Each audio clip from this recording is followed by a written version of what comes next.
Shalom, eu sou o Moré André e hoje nós falaremos sobre a história da vingança do espírito de um pobre. A gente deve sempre basear os nossos ensinamentos em cima das nossas atitudes. Existem questões que acontecem na vida de cada ser humano que são referentes à vida passadas, e essas situações que vão ocorrendo no dia a dia, elas podem arremeter a algum conserto do passado e até ter um sofrimento que vem lá de trás. A história que nós contaremos hoje é de um jovem, e esse jovem ele era muito abastado e ele teve um problema na sua vida passada por questões financeiras. Acompanhe essa história e veja o que ela pode trazer de informação para a sua vida, para que você possa não cometer os mesmos erros e continuar limpando cada vez mais sua Neshama dentro da sua forma, dentro do seu nível espiritual. É muito importante que não se quebrem paradigmas dentro da Torá, para que isso futuramente não traga para a pessoa certas sentenças que vão ser desagradáveis e que vão atrapalhar toda a sua vida ou dificultar a sua missão ou seu tikkun nesse mundo. No passado, ocorria que o espírito de uma pessoa que faleceu recebia permissão dos céus para vir a este mundo e prejudicar a pessoa. Neste caso, o espírito entrava no corpo da pessoa e a pessoa ficava gravemente enferma, correndo inclusive o risco de morte. O motivo para isso é que estes espíritos que vinham se apoderar das pessoas tinham um pecado grave que fora cometido por eles, ou por quem estava sendo prejudicado, e pelo qual eles precisavam ser castigados. Quando esse espírito entrava no corpo de alguém, a pessoa era levada ao justo da geração, e ele, com o seu espírito de santidade, descobria qual era a mácula que aquela pessoa precisava corrigir. O justo ajudava na correção e depois o espírito jurava por meio de orações e meditações especiais da Cabala que sairia do corpo daquela pessoa. Então, imediatamente, a pessoa voltava a ficar curada. O Arizal ficou conhecido pela força de sua santidade e pela sua capacidade de remover esses espíritos das pessoas. Os sábios cabalistas costumavam levar até ele pessoas que estavam sofrendo de diversos espíritos para que ele as curasse. Com o passar do tempo, o Ari também revelou a seus alunos o segredo da expulsão dos espíritos dos corpos de uma pessoa enferma. Um jovem abastado de Tzfat, membro de uma família rica da cidade, ficou acamado. Ele sofreu com a sua doença por vários dias. Os médicos mais renomados vinham visitá-lo, mas era tudo em vão. Sua doença ficava cada vez pior e mais grave, apesar do excelente remédio que era preparado para ele. Os pais dos jovens estavam desesperados, pois viram que nem os maiores especialistas conseguiram encontrar um remédio para o seu filho querido. E assim começaram a dar grandes quantias de dinheiro para a caridade em nome de sua cura. Mas isso também não adiantou.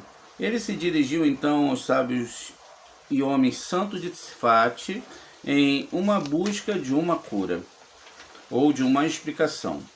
E eles começaram a lhe dar simpatias, amuletos contra os maus espíritos. Mas nem mesmo com isso o jovem melhorou. Ele continuava sofrendo com a sua doença, ficando cada vez mais fraco e abatido. Quando os rabinos de Tzfat viram a gravidade da doença que acometia o jovem, encaminharam o pai dele até o santuário. Talvez por meio dele fosse encontrada uma salvação. Rabi Tzahak ordenou que o enfermo fosse trazido diante dele. Ele sentiu o seu pulso e diagnosticou que de fato se tratava de um mau espírito que estava no corpo dele. O rabi ordenou que o espírito contasse a sua história. De repente, se ouviu uma voz falando de dentro do corpo do jovem doente. E o espírito dizia: eu sou o espírito de fulano de tal, que faleceu e que vivia na terra faz muito tempo. Enquanto ainda eu era vivo, continuou falando o espírito, para o espanto dos pais. Este jovem, na sua vida passada, foi nomeado pelas pessoas da minha cidade para ser um dos mantenedores da comunidade e um dos tesoureiros responsáveis pela distribuição da caridade. A tarefa dele era se preocupar com a necessidade dos pobres da cidade. Eu era, então, um pobre coitado que precisava de caridade dos outros para poder me sustentar. Certo dia, eu estava sentindo muita fome. Fazia um bom tempo que eu não comia nada, e eu cheguei a temer que mais um pouco eu fosse morrer. Então, eu fui ter com o mantenedor para pedir que ele me desse alguma coisa para comer, ou que me desse alguma moeda com a qual eu pudesse comprar comida para recobrar a saúde. No entanto, o mantenedor fechou as mãos e se recusou a me ajudar, e eu acabei literalmente morrendo de fome. Quando eu compareci diante do tribunal celestial, eu argumentei que a minha vida só tinha acabado por causa do mantenedor e tesoureiro da cidade. Meu argumento foi recebido e considerado válido, e me deram a permissão para que eu viesse prejudicá-lo. Agora eu vim me vingar e não vou abandonar o corpo dele até que o espírito saia dele e ele morra. Os presentes arregalaram os olhos na direção do Ari, implorando por uma salvação. Fulano de tal, gritou o rabino Itzhak em plenos pulmões, você não tem o direito de machucar uma pessoa por causa do que ela fez em outra vida. O corpo dela é novo e não tem dívidas nenhuma com o passado. Se você sair daí por vontade própria, ótimo. Mas, caso contrário, eu vou tirá-lo daí à força. O espírito ficou espantado ao ouvir aquela repreensão e concordou com a palavra do Ari. No entanto, estabeleceu uma condição.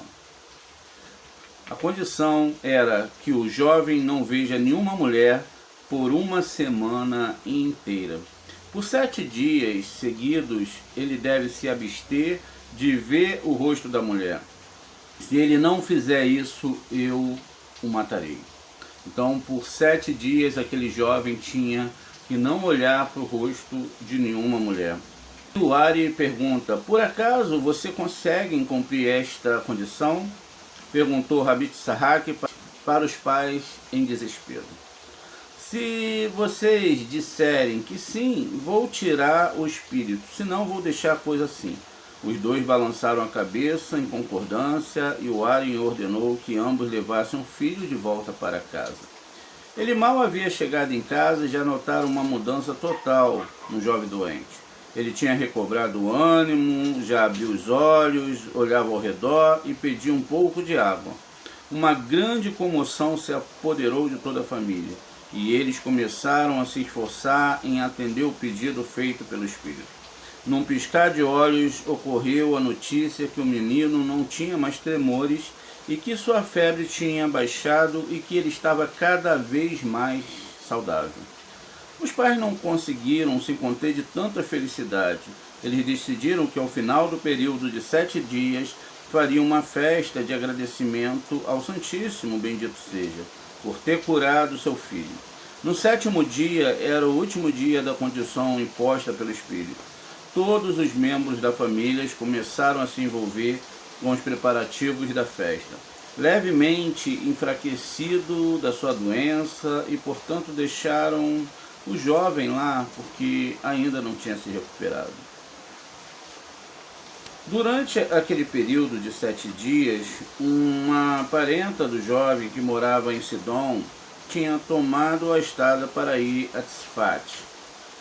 Durante a sua viagem, ela também ficou sabendo da maravilhosa história e de tudo o que ocorrera, e como seu parente enfermo, a quem quase não restava esperança de vida, tinha se curado de uma forma milagrosa de toda a sua enfermidade. Ela não sabia de detalhes mais específicos e também desconhecia as condições impostas pelo espírito. Assim, logo depois de ter chegado à cidade, correu entusiasmada para o casal de seus parentes para abraçá-los pelo milagre da cura do seu filho. A mulher bateu a porta e, depois de não receber resposta alguma, ficou impaciente e se cansou de esperar. Ela decidiu então entrar na casa e foi ao quarto do jovem. Não havia ninguém na casa. Mas, para sua felicidade, ela viu o jovem deitado em sua cama, com o rosto saudável e cheio de vida e com uma cor avermelhada. Ele dormia profundamente. Com um grito de alegria que saiu da boca da mulher, o rapaz acordou e abriu os olhos. Ao ver a figura da mulher à sua frente, começou a gritar muito alto e, passado alguns minutos, sua alma subiu, pois o espírito voltou e matou o jovem. Nós podemos observar nessa história que existia algo muito errado com o passado do jovem, que havia deixado uma pessoa morrer com fome e inanimada pela falta do alimento.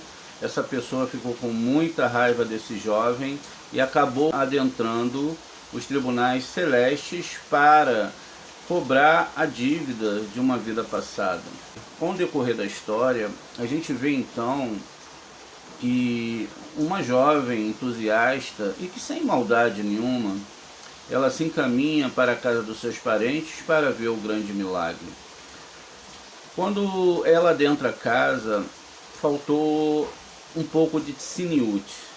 Se não havia ninguém em casa e se não tinha uma resposta para que ela entrasse, ela devia permanecer do lado de fora ou procurar estar num local apropriado para aguardar os seus parentes.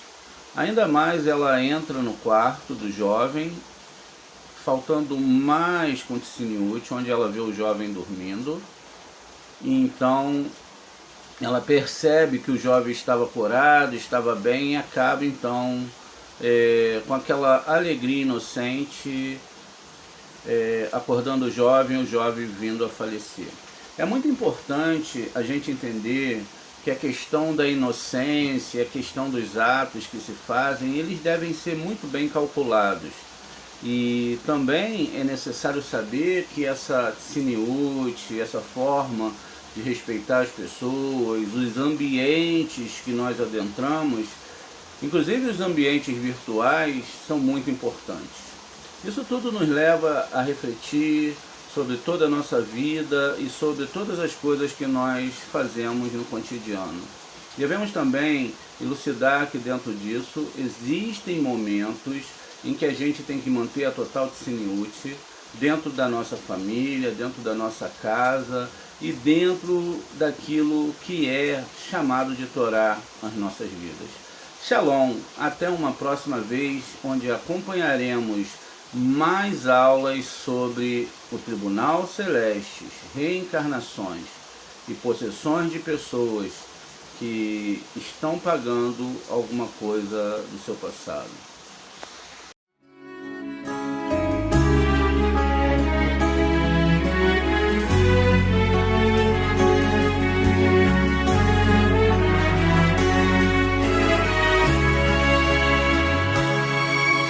The